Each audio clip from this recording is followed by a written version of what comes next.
Governor Pan Parag കഴിഞ്ഞ കാലങ്ങളിൽ അന്തർധാര നടത്തിയിരുന്നതുകൊണ്ട് തന്നെ നായ വില കൽപ്പിച്ച് സർക്കാർ ആട്ടിയിറക്കി വിട്ടതിൽ വേദനയുള്ള രണ്ട് വിഭാഗക്കാരുണ്ട്. അതിൻ്റെ രണ്ട് പ്രതികരണമാണ് നിങ്ങളെ കേൾപ്പിക്കുന്നത്. അത് കേട്ടിട്ട് നിങ്ങൾ ചിന്തിക്കണം, ഗവർണറും സർക്കാരും ഒക്കച്ചങ്ങാതിമാരായിരുന്നേ എന്ന് പുലമ്പിക്കൊണ്ട് നടന്നവരും ആ പുലമ്പലിനപ്പുറം വസ്തുത എന്താണെന്ന് നിങ്ങൾക്ക് ചിലപ്പോൾ ബോധ്യപ്പെടും. ഒരുപക്ഷെ വേദനയുടെ സ്വരം ഒരുപോലെയാണെങ്കിലും തെറ്റിദ്ധരിക്കരുത്. ഒന്ന് സംഘി മുരളീധരനും ഒന്ന് തട്ടമിട്ട ശശികലയും. കേരളത്തിന്റെ ആതിഥ്യ മര്യാദ, ആ ആതിഥ്യ മര്യാദയുടെ പാരമ്പര്യത്തിന് അങ്ങേയറ്റം വിരുദ്ധമായിട്ടുള്ളതാണ്. കേരളത്തിന് ലജ്ജാകരമായിട്ടുള്ള കാര്യമാണ്.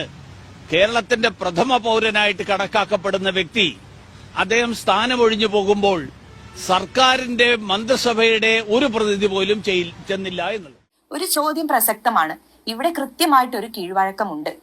അത് കേരളത്തിൽ വരുന്ന ഗവർണർക്ക് ഇവിടെ നിന്ന് പോകുമ്പം ഒരു പരിപാടി സംഘടിപ്പിച്ച് അവിടെ യാത്രയപ്പ് നൽകുക എന്നുള്ള കാര്യം കേരളത്തിൽ നടന്നു പോരുന്ന ഒരു സമ്പ്രദായമാണ്.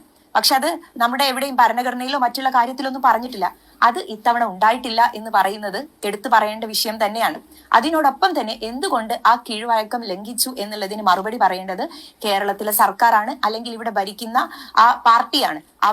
ആരുടെ ഭാഗത്ത് നിന്നും അതിന് കൃത്യമായിട്ടുള്ള മറുപടി ഉണ്ടായിട്ടില്ല എന്ന് പറയുന്നത് അടിവരയിട്ടുകൊണ്ട് തന്നെ കേരളത്തിലുള്ള പ്രതിപക്ഷ നേതൃത്വം ചോദിക്കുന്നുണ്ട്.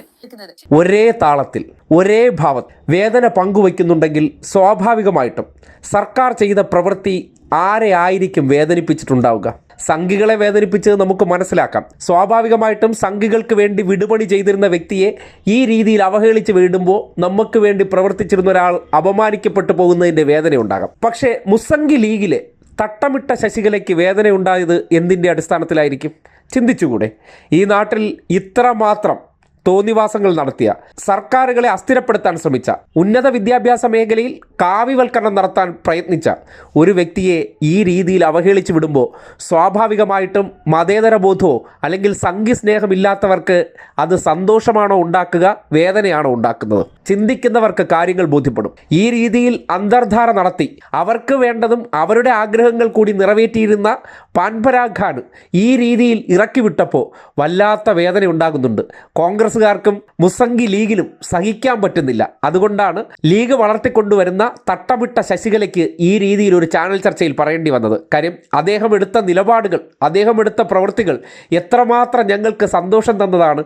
സംഘിവൽക്കരണം എന്ന് പറഞ്ഞാൽ ഞങ്ങൾ കൂടി ആഗ്രഹിക്കുന്നതാണ്. പുറത്തുനിന്ന് മതേതരത്വം പറയുമെങ്കിലും ഹിന്ദുസിലെ വർഗീയ നിലപാടുകാരും മുസ്ലിങ്ങളിലെ വർഗീയ നിലപാടുകാർക്കും ഒരേ അഭിപ്രായമാണ്. അതെന്തുകൊണ്ടെന്നാൽ ഈ രണ്ട് വർഗീയവാദികളുടെ ആവശ്യം ഒന്നേ ഉള്ളൂ, ഇവിടെ ഇടതുപക്ഷം തകരണം. കാര്യം ഞങ്ങളുടെ വർഗീയത വളർത്തണമെന്നുണ്ടെങ്കിൽ അവരാണ് നമ്മുടെ മുഖ്യ ശത്രു.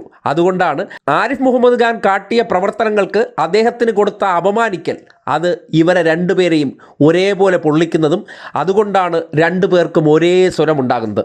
ഇതെങ്കിലും കേട്ടിട്ട് ലീഗിനകത്തുള്ള മതേതരത്വത്തിൽ വിശ്വസിക്കുന്നവർ മനസ്സിലാക്കുക, സംഘപരിവാർ മനസ്സുള്ളവർ ലീഗിനകത്തുണ്ട്. അവർക്ക് സംഘപരിവാറിനോട് യാതൊരു എതിർപ്പുമില്ല. അവരുടെ എതിർപ്പ് ഇടതുപക്ഷത്തോട് മാത്രമാണ്. അവരുടെ ഉള്ളിൽ സംഘപരിവാർ വിധേയത്വമുണ്ടെന്ന് ഈ ഒരു തട്ടമിട്ട ശശികലയുടെ വാക്കുകളിൽ നിന്ന് നിങ്ങൾക്ക് മനസ്സിലാകുന്നില്ലെങ്കിൽ നിങ്ങൾ അവരുടെ പാതയിലൂടെ സഞ്ചരിച്ച് നാളെ സംഘപരിവാറിൻ്റെ കാൽ ചുവട്ടിൽ എത്താൻ പോകുന്നു എന്നുള്ള കാര്യത്തിൽ ഒരു സംശയവും വേണ്ടെന്നേ.